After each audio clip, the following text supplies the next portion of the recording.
The history of the concepts of artificial intelligence can be traced back to as early as ancient Greece. The myth of Talos, a giant bronze man built by the Greek god of invention, protected the island of Crete by patrolling the island and launching boulders at approaching enemy ships. In 1900, the Wizard of Oz introduced the world to the Tin Man, a man made of metal in search of a heart.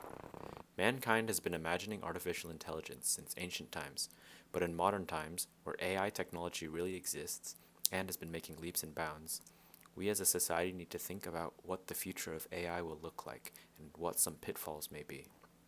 Like, is the development of emotional AI the right path to follow when developing artificial intelligence? In the novel Aurora by Kim Stanley Robinson, a generation ship built and launched by humans is traveling through space to a nearby star system in hopes of colonizing Aurora, a moon of one of the planets. While the entire novel is very interesting and explores human nature, we'll be focusing on the onboard AI of the ship. The ship's AI, simply called Ship, has overseen 7 generations of human life and over the years has developed awareness. Ship has constructed a narrative account of its voyage, the story of the ship and all the people inside of it. Aurora is told as Ship's narrative account, which, apart from being a unique way of storytelling, also shows how the AI learns over time, which is actually an accurate representation of how an AI can use machine learning algorithms to learn like humans do.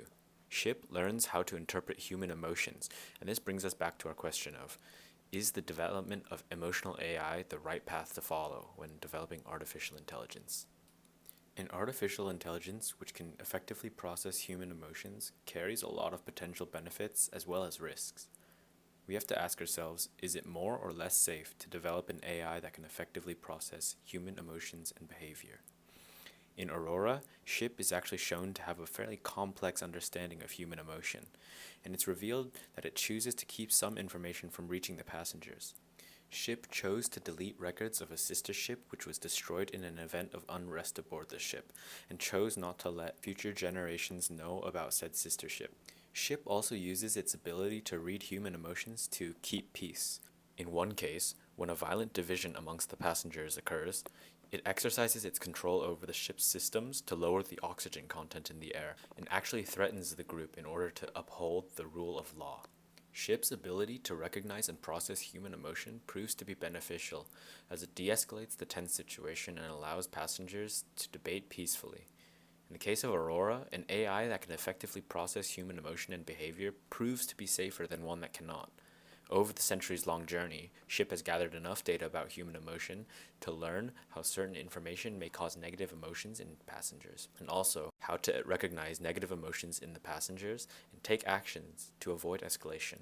In sci-fi novella All Systems Red by Martha Wells, another potential future for AI is explored.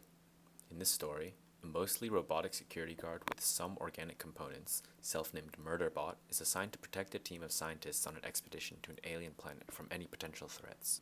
Murderbot has disabled its governor module, effectively letting it do whatever it wants. Murderbot has free will. Luckily for the humans Murderbot is tasked with protecting, it would much rather binge-watch movies and TV than massacre all of them. Murderbot actually gains a fondness for the group of scientists and actively tries to keep them alive and safe. Murderbot actually feels positive emotions towards the humans, something that's unexpected from an AI designed to be a killing machine. Both All Systems Red and Aurora's AIs have the capability to do harm to humans, but don't. Aurora's ship chooses not to because it's programmed to keep the humans aboard safe. However, All Systems Red's Murderbot chooses not to based on its emotional attachment to its humans.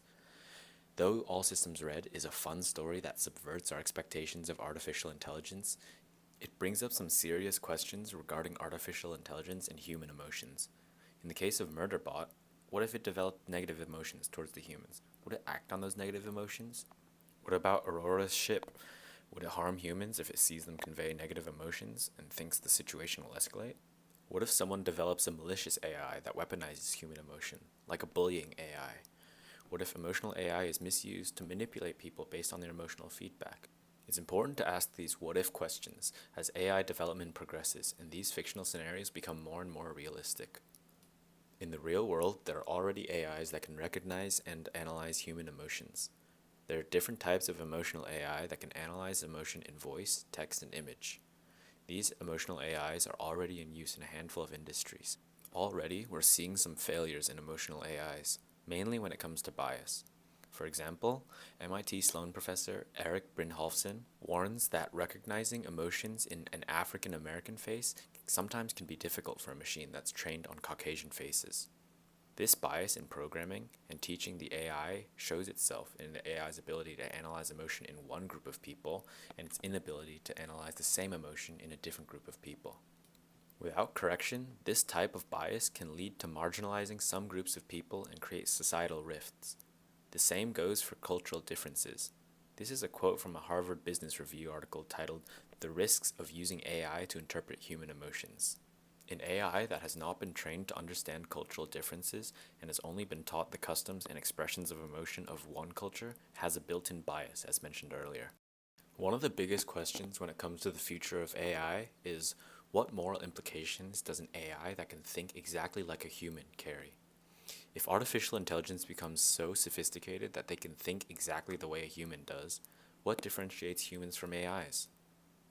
This question has been asked many times in the past and brings up the ethics of artificially intelligent systems.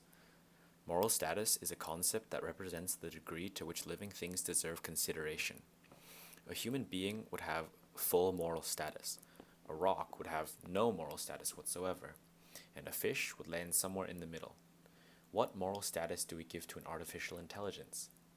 Currently, the consensus is that modern-day AI systems have no moral status, but as they grow more sophisticated, that consensus may change. Two characteristics are commonly linked with moral status: sentience and sapience. Sentience is the capacity to experience feelings and sensations. Sapience is a set of capacities associated with higher intelligence, such as self-awareness and reason. A commonly held belief is that non-human animals, like fish, have sentience but not sapience, so they hold some moral status, just not as high as humans, who have both sentience and sapience. This belief implies that if an AI has sentience, like the ability to feel pain, and has a level of sapience similar to an adult human, then it would have full moral status, just like human beings do. There are, of course, other beliefs when it comes to AI, the majority of which see AI as equivalent to nothing more than an inanimate tool. It is important for these notions of morality and ethics surrounding AI to be debated, and for society to agree upon a set of rules and beliefs. We can already see these ideas being discussed through various forms of media. For example, the video game Detroit Become Human, the film Blade Runner, and the TV series and movie Westworld. The future for artificial intelligence is bright, but there are many potential pitfalls that come with it. The future of AI will likely continue with the development of emotional AI. Whether or not this is the right path to follow, we can mitigate the risks and prepare for the future with open dialogue and careful consideration.